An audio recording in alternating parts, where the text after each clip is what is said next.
Hello everyone, welcome to my blog.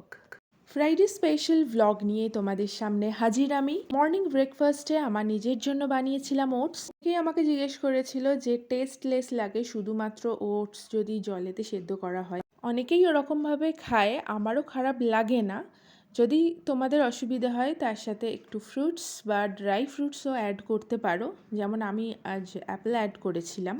প্রতিদিন সবার জন্য লাঞ্চ রেডি করে তোমাদেরকে দেখাই, বাট আজকের আমার নিজের জন্য চেষ্টা করেছি নিজের জন্য খুব সুন্দর করে প্লেটিং করতে। অর্ণব আর লাভের জন্য মাছ ছিল, কিন্তু আমার নিজের জন্য ডিম, কারণ আমি ওটাই ভালোবাসি। ডিমের তরকারি আমার ভীষণ প্রিয়। তো ভাতের সাথে স্যালাড, উচ্ছে সেদ্ধ আর ডিমের তরকারি নিয়েছি। বিকেলে আর খাওয়ার কোনো ব্যাপার নেই, এরপর সরাসরি একেবারে ডিনার করেছিলাম। ডিনারে চিকেন আর রুটি হওয়ার কথা। চিকেন মানে অ্যাবসলিউটলি নন অয়েল চিকেন, যেটা আমার খুব পছন্দের আর হেলদিও বটে। এর আগেও আমি রেসিপিটা শেয়ার করেছিলাম তোমাদের সাথে, বাট আজকের একটু অন্যরকমভাবে ট্রাই করেছি, সেটাও আমি শেয়ার করে দিচ্ছি।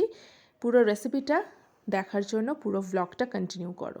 তো প্রথমেই রুটি বানিয়ে নিয়েছিলাম, তারপরে টক দই ইউজ করতে হবে। টক দই নিতে গিয়ে দেখলাম যে থ্যাকা ডেয়ারির যে টক দই অর্ণব নিয়ে এসছে সেটা হালকা মিষ্টি, যাই হোক ওটাই ইউজ করেছিলাম। তার সাথে মরিচ গুঁড়ো, সবটা মিক্স করে নিতে হবে চিকেনের সাথে। মোটামুটি 700 গ্রাম চিকেন হলে তাতে 2 কাপ টক দই তো লাগবেই।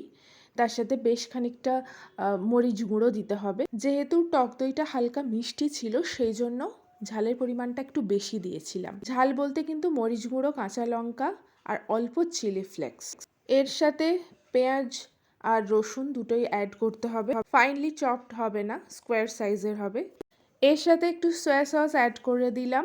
এবার মিক্সি বোলেতে ধনে পাতা, অল্প রসুন আর গোটা গরম মশলা, বিশেষ করে দারচিনির পরিমাণটা একটু বেশি থাকবে, সবগুলোকে মিক্স করে নিতে হবে। এবার আমি কড়া নিয়ে নিয়েছি, কিন্তু কড়াইতে কোনো তেল নেই, তোমরা দেখে নাও। কড়া বেশি গরমও করার দরকার নেই, জল থাকলেও চলবে তাতে। পুরো মিক্সচারটাকে মানে চিকেনটাকে কড়াতে দিয়ে দিলাম।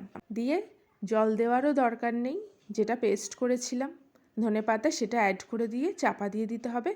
আর নামানোর একটু আগে ক্যাপসিকাম স্কোয়ার করে কাটা, কাঁচা লঙ্কা আর ধনেপাতা কুচি ছড়িয়ে দিতে হবে। আর নুনটা দেওয়া বাকি ছিল, সেটা দিয়ে দিলাম। এবার চিকেন যেরকম রেডি হতে সময় নেয় সেরকমই হবে। টক দইয়ের যে জল, সেটাতেই পুরো চিকেন রেডি হয়ে যাবে, আলাদা করে জল দেওয়ার কোনো দরকার নেই।